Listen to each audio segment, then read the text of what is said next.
I had a very enlightening evening last night. I learned all about the Treaty of Nice, now called the Lisbon Treaty. In November, we will see the Queen sign away, in this treaty, the very last of our rights as a sovereign country and bring us into full EU federalism. Ted Heath was blackmailed in the 1970s into bringing us into Europe in the first place, through his paedophilia activities on his yacht. In the same way, many of our MPs have been deliberately corrupted with this sort of classic honey trap, and then their activities revealed in a kind of slowly rolling out disclosure, as we have seen in recent weeks, in order to help destroy our faith in our parliament and the monarchy governing us as a nation-state, so that we will more readily accept the collapse of sovereignty and become part of the EU. Most people don't realize that the collapse of sovereignty will bring in the EU and the EU will bring in UN Agenda 21, under various different aliases. If you don't know about, or don't realize the dangers of UN Agenda 21, here's an article about it. In that context, it would seem to me that the Emergency Surveillance Bill, to help combat terrorism, which is being rushed through Parliament this week, is part of this wider strategy. I would suggest that if the government is worried about terrorism, it should stop funding, training and arming ISIS with ground-to-air missiles. Just a thought. The Data Retention and Investigative Powers Bill, DRIP, is not, as the government claims, to only clarify grey areas of previous and now defunct EU legislation. According to respected Twitter lawyer, Jack of Kent, who has read it, it represents a substantial extension of interception law which should not be rushed through as an emergency.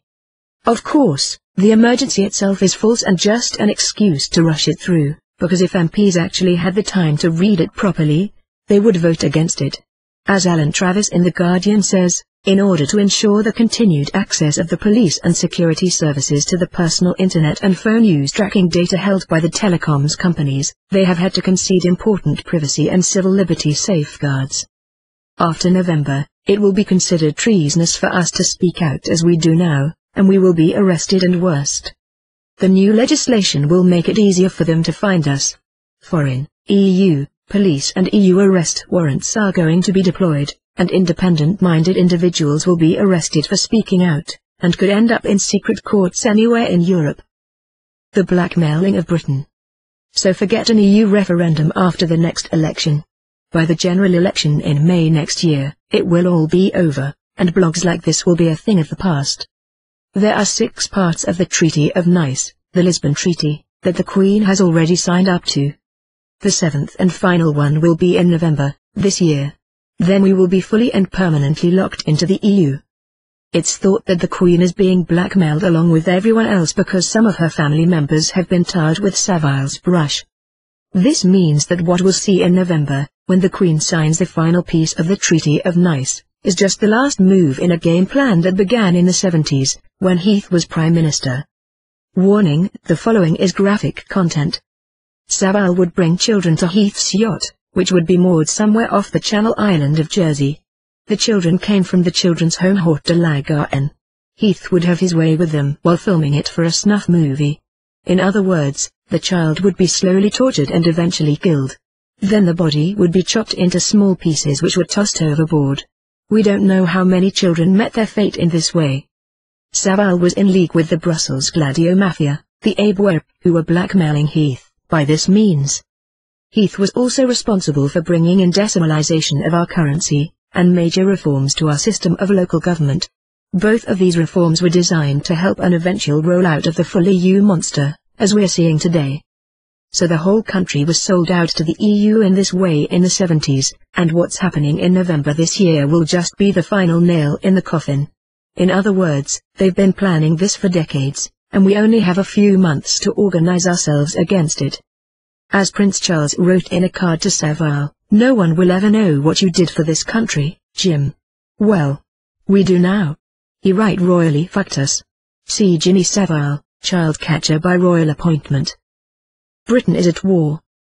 There's a lot of material around on the internet about how we never actually won the Second World War, about how high-ranking Nazis were flown into the US under Operation Paperclip and infiltrated into government, and how another group of them were left back in Europe under Operation Gladio, but you will need to do your own research on this.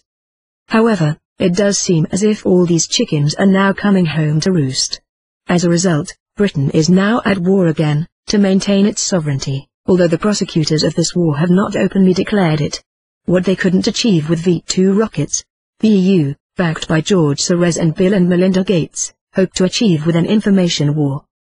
While Genghis Khan would fire plague victims at the oncoming troops, the EU is firing old and faded pedophiles to distract us, their enemy, from the real issue, the hundreds of thousands of children who are trafficked across their porous and open borders, via diplomatic channels, for a life of slavery, sexual abuse or to be tortured to death in a snuff movie or satanic ritual.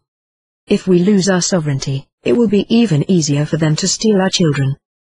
Britain is the second biggest child trafficker in the world, next to Vietnam, and county councils here are paid hundreds of thousands in bribes to get as many children as possible into children's homes, from which 30,000 go missing every year. Remember this next time they use the term historic child abuse, or hold up the next Rolf Harris in a kind of human sacrifice or human shield, to hide the real sex abuse and unthinkable cruelty they have inflicted on untold numbers of children, not just for their own pleasure, but also to bring down countries like ours. Further reading. Lawful Rebellion, a group set up to invoke common law against the signing of the Treaty of Nice. The blackmailing of Britain, about how Heath was recruited to be a German spy while still at Oxford. I'm putting German in inverted commas, because these evil cabals which run the world are no more German than the CIA is American. They just choose various nation-states for cover. You have to scroll down, it's the third article on the page, underneath mine. UK Parliament comes to end effective end on 1st of November 2014. On the 1st of November 2014 the right of Parliament to legislate over us in 43 areas, the important ones, will be removed and be made subject to approval. They call it QMV, qualified majority voting. Each member state will lose its right of veto over these areas, so Cameron's idea of negotiation to recover any areas goes out the window at the same time. A brief review of the treaties confirms the transitional arrangements which allow, only on specific votes, for the Nice Treaty provisions to apply from 1st of November 2014 until March 2017. Hence I imagine PM David Cameron's determination to delay our referendum beyond that date, tying Britain forever within the non-democratic, totalitarian and now clearly despotic EU.